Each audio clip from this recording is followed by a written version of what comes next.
Do you think that these kids seeing their parents on the grind, having to basically not have the social media now and everything else, do you think that's a pro for them to see that, or do you see that as a hindrance? Like they were like, if my parents did it, then I could do that too. Well, I mean, think about it. Imagine you watch your parents and you're like, you bust your ass for 30 years for this dude, and look what you got. Mhm. You're barely making it. Nobody wants that lifestyle, man. We've seen it played out over times where we're sitting there saying like, you know what? If I'm going to be broke, at least I can say that I tried. Right. Fuck it. At least I get a chance to the dance to kind of see what I can do. And I think that's a bigger issue right now. Like we have so many people that put in 30 years into a company and they're still broke. And so Right. you're sitting there saying, so why did I give my life up for you if I'm going to be broke anyways in 30 years? Might as well at least try to become a millionaire. Might as well try to Yeah. become a billionaire. I can at least dream. And I think that's the difference, right? Is like, you can dream and Hmm. at least you get a chance to sit there and say, I tried my dreams. I tried to be my own boss. Maybe I'm not good at it. Maybe I didn't like it. Maybe Mary Kay or whatever different things wasn't for me. But at the same time frame, I remember people used to sell Mary Kay, man. That's funny. Mary Kay, man, you know what I mean? And that's why I say Yeah. like back in the day, if you sold Mary Kay or you doing that, you weren't an entrepreneur. You were just a Mary Kay lady. Now you're an Yeah. entrepreneur who does, Scentsies and the whole, I'm a CEO of, but you sell Scentsies, right? Yeah. And that's Yeah. our culture. We've kind of navigated and we kind of made it like glorified it in a Hmm. sense of, but you're just like, no, you're working for someone else or whatever. These are sales, but everyone kind of wants to sit there and say they're a CEO. They want to say, I Yeah. have this, I'm that. But they don't want to sit there and say, I've had this company that's failed. I've had that company that's failed. This company over here, we're trying to make it work. But so far, our revenues are negative, right? Right. Like that's the real life right there. We sit there and say, I had this, this, and that, and I failed, but I learned X, Y, and Z. So the next business, we learn not to do these things. Cool. We learned that we need X, Y, and Z. We need this first, and that's where we're going. And that's where you start saying, okay, I'm learning as a business person. But just having one thing and hoping it's going to make it, I think you got to be more realistic and sit there and saying like, you're going to have to put in 20, 30 years and it still may fail. But at least you can say, I tried. Right. And that's the key, that you could say that you tried. But the good thing is like you said, if they're young enough trying and if they fail, then hey, you're okay, because Yeah. you're not 50 trying for your first time. You're 18 trying for your first time. Yeah. Where would you say they should go for the first stop? Like if you have this great idea or whatever, let's say you want to go on your own because you figure out cleaning services is the route. What would you tell that person? Hey, the first thing you need to do is look at this or read this or go there. What would that be? Man, I wouldn't say anything particular like doing these ones. I would just sit there and say, man, if you're going to do something, like let's say you want to be a cleaning lady. Mm-hmm. Cool. Then you need to find out who's the top cleaning people in your area. And then can what I believe in this. So I believe success leaves blueprints. I believe they leave clues, the whole concept, right? So I'm Mm-hmm. going to study the people that are in my area that are successful. Who's the number one people? I'm going to go read it. Fortunately enough for me, right? When I want to learn stock market stuff, there's books. So I just Right. go read their books. There's podcasts. I go listen to what they have to say. I'll go into, and so what I started doing is sitting there saying, instead of doing that, the first part I do believe though, if I was to say one, is Yeah. find successful people. You don't have to worry about they're in your industry and copy their habits. Most of them wake up early. Most of them exercise. Most of them like write down to-do list. You know what I mean? They all have these certain things. They all read. They all get education. They all invest in themselves more than they invest in anything else. So they always make sure they're always educated. They make sure they have all the courses they need and stuff like that. And so there's a couple things that no matter who you look at, it's pretty much the same. They all wake up early. They all have delayed gratification. And more importantly, they're all going to sit there and get better at their craft. You can look at whoever you want, and those are always going to be around. And if you apply that to your industry, like if you want to be like, let's say you want to be a cleaning lady. Okay, who's the top cleaning people? What does their website look like? What are they doing? What are they not doing? You know what I mean? And then you just, but the thing though that you got to understand though, even if you're cleaning, if you're a cleaning lady, what problem are you trying to solve? That's what business. That's why the business exists for. What problem are you trying to solve? Well, I'm trying to people who are super busy who can't afford it. They need someone to still help their house so they can come home to a clean home. Whatever. Okay, cool. That's a problem you're going to solve. Right. Okay. Now that you have that, it's a little bit that. Okay. Now you know your prices are not luxury. Maybe you want to be a luxury person. Maybe you want to sit there and say, I want to make sure that, okay. And so I think when people say what they're doing, they got to really like break it down and be like, okay, I'm going to clean affordable housing. Okay, so you know your price is going to be cheaper. Okay, you know what I mean? That now your clientele is X, Y, and Z. You know who to talk to. If somebody comes in a suit, that may not be the person you want to talk to, but the mother is coming home with 2 kids and working 2 shifts, that might be your clientele. Cool. Then you know who to talk to. You know what it feels like to be them. You know what problem you're trying to solve them, and it's easier to get that person to say yes versus the person that's in a limo and stuff like that, because that's not who you're trying to go after. Or that's not the problem you're trying to solve. Correct. And I think really that's what business is. If you boil it down to the most simplistic thing, is what problem am I trying to solve for you, right? So like some of the stuff I do is like we're getting in different things with mentorship. Okay, some people are having a problem with their mental side and they need help here. Okay, we can fulfill that need and solve that problem. Right. Cool. Then it's the execution of how do you get your name out there and those different things. What do you provide different than everyone else? What you know what I mean? That's what it is. But at the end of the day, if you boil it down to the most simple thing, what problem are you trying to solve? And does anyone really need that problem to be solved? What do you think is the biggest fear that a lot of people don't do it themselves? Like, what do you think is the biggest scare? Is it just that they don't see, that they don't think they're gonna make it, or is it, oh man, the money didn't come in this year, so forget about it. Let me wash my hands with this. What do you think is the biggest fear? I know there's a lot of downfalls that could happen. You know, I know there's a lot of what if scenarios that could go wrong and everything else, but you know, even for yourself, like, what do you foresee is the biggest number one? Like, oh my god, if this was to happen, forget about it. Yeah, I'll say like what I think other people's are, and I'll say what mine is. Right. I think people, man, they're really worried that they're gonna fail. Everyone's gonna know they're not successful, and I think that's the number one issue a lot of people face. That people are gonna know that they're not successful. Yeah, like they're gonna know they didn't make it. And what I always tell people is like, dude, nobody gives a fuck about you. I hate to tell you this, man. No one cares about you like that, man. No one's looking at you and being like, oh, your company only sold 2 shorts or 2 shirts. Right. No one cares about you. No one's really paying attention that much to you, honestly. Yeah. No one really knows what you think they know. I promise you they don't. And I promise you if they did, they really don't care either. And so I think that's the thing. I'll say for me, the biggest issue I have is patience. I want this big, grand life. But motherfucker, you gotta wait, man. The bigger the life is, the more the sacrifices are, and the more that you gotta wait. You gotta let that grow. It's a bamboo tree in a sense, where you gotta it's gonna happen, but it might happen in 10 years.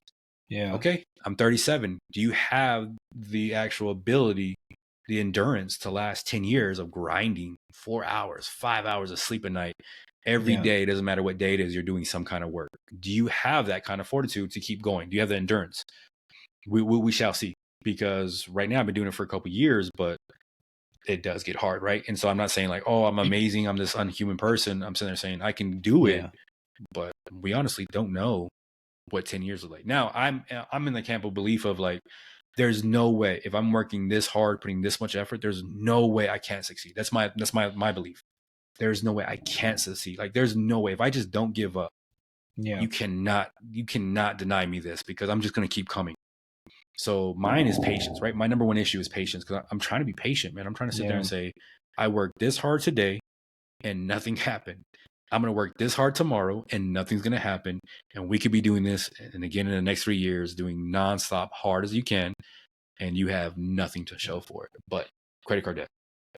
Yeah. But I think that's awesome though, because at least you have that self-awareness that it's going to be okay. Like, you know, you already have that vision that if today doesn't work out, fine, let's try again tomorrow. If tomorrow doesn't work out, that's okay. Let's try again the next day. No. Like your drive is that, you know what I'm saying? Like you are one. And I'm glad that we talk about this kind of stuff, because I feel like we don't want the generation to be misled that it's the way our parents were doing it, that it's just go to school, earn a degree, go to work. You know what I'm saying? Like, nowadays there's so much more opportunities for everybody. I mean, look at these YouTubers. You know what I'm saying? They're making money just based off of that. But it's work though, man. Yeah, it is. You're absolutely right. It is work.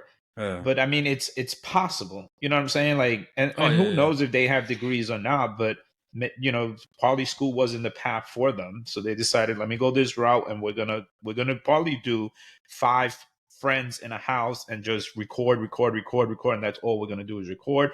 Maybe have a little fast food job just to pay the rent or whatever the case would be, and go from there. But I'm glad that we do this, because it shows you, who's just Mike, you know, say you're not a Michael Jordan, you're not a Tom Brady, you're just Mike, just like all the other mics in the world, and you're showing, or we're showing them that, hey, it's possible to be able to put your mind to something that say, I want to go into stocks, I want to go into real estate, I want to go into this, I want to go into that, and work for myself to where someday I could get that private jet and do whatever, go wherever I want to go, do as many vacations as I want, without it being Mike who went to school, graduated, got a job. You know what I'm saying? Like it's feasible to do it. And I feel like these kids nowadays is like they're looking at their parents and being like, well, if they couldn't do it, maybe I cannot do it. And that's not the case. You know what I'm saying? You said there's two different generations there, whereas the parents had it a little bit more to be on the grind compared to the resources now that you have. YouTube that you could look at, seminars, TED Talks, whatever. You could read books that Michael Jordan wrote, that this person wrote, that person wrote, and learn from that compared to back in the days where we didn't really have access unless you went to the public library. But it is very different. But again, that's why I say I'm glad that we have these type of talks, because even though, you and I always said these motivational, inspirational type of episodes that we do doesn't really get good feedback, but I feel like sometimes it just needs to be said. Like people do definitely need to hear it, because the college degree is great to have, and I'm glad that people do go to college to get that college degree just to have sort of a fallback, but it's not the end all be all. Like if you want to do something for yourself, then do something for yourself. Well, it's even like this, right? Like I can tell you about these plans. I can tell you about the stock market. I can break it down to you and do this stuff. And this is the reality of shit. I still have not proven that I can make it successful. Right. And so people won't listen to me. And I'm cool with that, man. There's like, I've invested a lot of money in myself in my courses and these things. And I'll give people hints about the stock market. I'll even give them my template, the whole 9 yards. Yeah. And they're like, okay. I'm like, but man, if I was X, Y, and Z and I showed you proof, you would take me more serious. And so like, I've had to tell myself that, like, hey, look, man, no one's really listening to you right now because you haven't proved yet. You don't have a 6-figure, a 7-figure trading account. So no one's going to really pay attention to you right now until you start sitting there saying, here's my fucking 50 grand. Here's my Lambo and all those things. Cause that's the sad part. That's the only time people are going to really listen to you, is that you have the proof, or you have something they deem as a proof to say you're successful. Yeah. Go ahead. I was gonna say, like, and so what that means is, don't get upset when you have all this information and no one fucking listens to you, because you just haven't proved it to them. Now you got to understand, or you got to ask yourself, is it important what they think, or do you care? See, but you're in a way, I feel like it can be looked at in a different manner. You're right. You don't have like, where's your, like you said, where's your 50K? Where's your mill? Where's all this and that? You speak a good game, sort of, right? You're using these big terms. You're using this, you're using that, and everything else. But the way I look at it is, you were able to take the initiative to do it.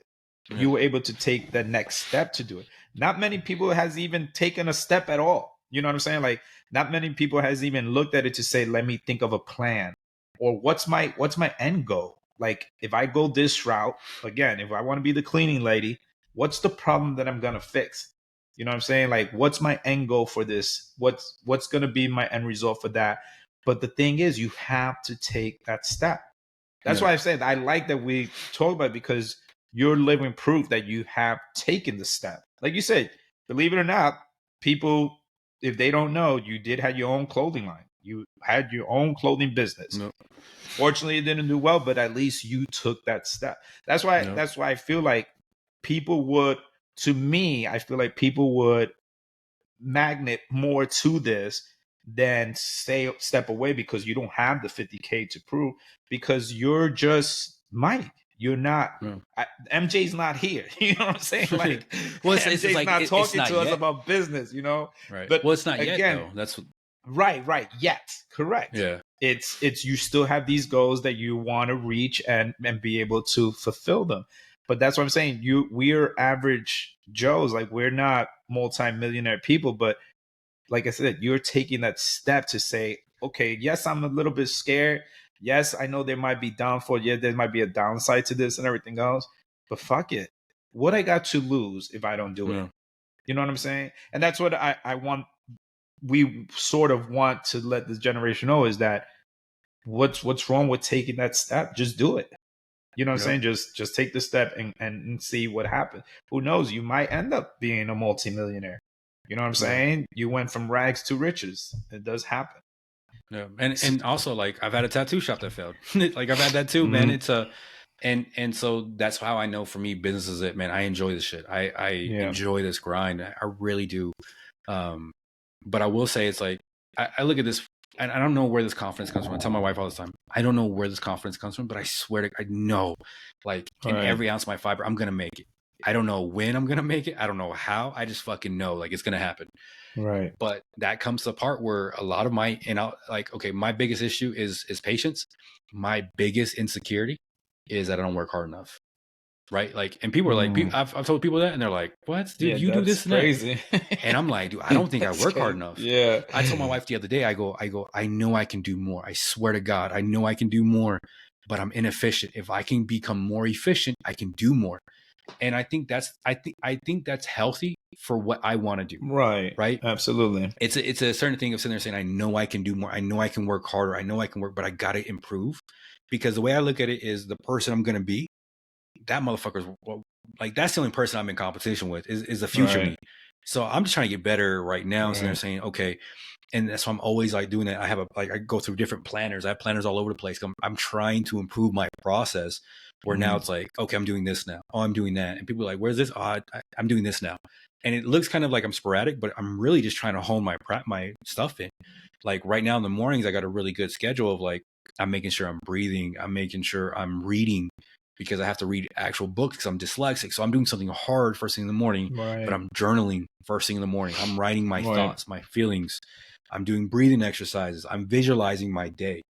Right. And so it's like, I'm little by little, I'm getting my process down where in 20 years, you know, you were looking at me and be like, dude, you've had it all. Like, no, it's been this journey this whole time, but I'm only competing and comparing myself to the future me that has it together.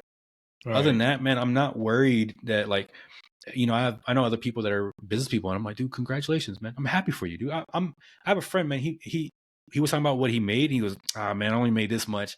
I thought I was gonna make more, and it's more money than I'm close to making. And instead of being like, dude, how dare you do that shit? I was like, dude, congrats, man. Let's fucking go. You need to work harder.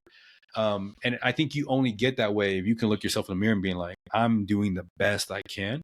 I can always improve. I can always get better, but I'm not in competition with nobody. If somebody's making $500,000, they're not taking $500,000 away from me. Right. Just, you know what I mean? It's like, I believe in endless possibilities. So I would sit there and say like, man, if you want to be successful, man, I think the way to do it, and this is just me, you can only compete with yourself. Because if you start competing yourself to what this other person's doing, you're going to hate your life and you're going to hate that person. Versus I look in the mirror, and above my mirror, it says like, I'll show you how great I am. But it's to me, right? Like, I'm going to show you I'm great, I'm good, I'm worthy of this stuff. And then in the process of doing these things, we had to do therapy, which in a sense was like, I had to tell myself I love myself. I had to forgive my old self for the problems I've had. I've had to go through like things and like, how do I feel about the certain things? What are my insecurities? What are my issues? A lot of it was self-discovery along the way, where I can sit there and tell you my biggest insecurities. I don't really work that. I feel like I'm too lazy, but I can be honest with you because I've actually had to be honest with myself and think that. And then also tell myself too, hey man, I love you. You're doing a great job. I love you and you're doing awesome. And so like a lot of this shit too is also self-healing. Right. Self-motivation. Self-worth at the end of the day is just what's your worth, you know? So, but I'll share this story with you because I know you have more work that you have to do. Actually, yeah, I have a nonprofit meeting. No joke, a nonprofit meeting. Because we'll be talking for another 2 hours. But let me share this story with you. So I'm not going to mention any names, but this lady was married to this man for several years. And when they would be intimate, it was always, you know, no condom because, you know, they were just husband and wife. They've been together forever and a day and whatnot. So one day the lady is walking her dog and she notices that her dog is starting to gag. So she's like, what's wrong with the dog? So when the dog finally threw up, within the vomit, she discovered a condom. So that's how she found out that her husband was cheating on her. So she went home confronted the husband. The husband was like, "What are you talking about?" She was like, "Look what I found that the dog ate, and you're cheating on me because we don't use this." So she ended up divorcing him all because the dog was her hero and told her, basically revealed to her that the husband was a cheater. Every time she was out to work and everything else, he was going behind her back. Just wanted to share that story with you. So we're gonna end it on that horrible shit. That is horrible. That's like the worst thing. I was like, well, what's the meaning of this? Like, nah, I just want to tell you a joke. I just want to tell you a story. Has nothing to do with anything else. Like, no, it's not. I had to pretty shitty. Take it away from. I had to go right field. I had to go right field with that. But appreciate it though, Mike. Yeah, because I mean, this was pretty horrible at the end. That was. Nobody gives a fuck, right? Nobody's gonna listen to that part. Especially because you're talking about Rose. You're talking about Rose and her husband. So I mean, that's horrible that everybody knows about Rose. Rose. It would be funny if that actually is delicious. I was going for. I was like, I don't know the lady's name. I was just throwing it out there. It was a story that was told to me, so I was like, "Well, let me share it with Mike," because I thought it was pretty funny. But no, it's not. It's pretty horrible, actually. Especially, I will end it on this, ladies. Okay. This is how dumb you know we are. When we got caught and we cannot tell you any, like we just don't know a word. That is our way of processing shit. We're stuck. Like it's hilarious when you see guys in trouble because you can tell. Like she's like, "What happened?" He just quiet. He just like, "I'm just gonna be quiet for right now." He didn't know what to say. All the question was, "Where did you find that?" Yeah, it's like you're just trying to think really fast. So the response where'd you get that from? Who is that from? Sparky threw it up. Yeah. Sparky found it in the house. That's funny how guys are though. Like if we get confronted with someone we don't even know the answer because we're trying to figure out how to lie. We would literally just get quiet. And it's like we just cannot. Stuttering Stanley. Yeah. And then next thing you know, it's like anger, and you're just like, "Oh, you definitely got caught." Whatever it is, it could be something small. And then you try to flip the script. Like, how do I know if it's not yours? This and this and that. Blah blah blah. That's why when you argue with other guys, right? And so like they start doing, you're like, I'm a guy too. I get it, right? Yeah. Like, it's the same thing. Like we're guys. We all get that. You're being quiet for 5 minutes was you trying to figure out a story. Shit. Like, it's common sense. That's funny. Man. All right, man. Later.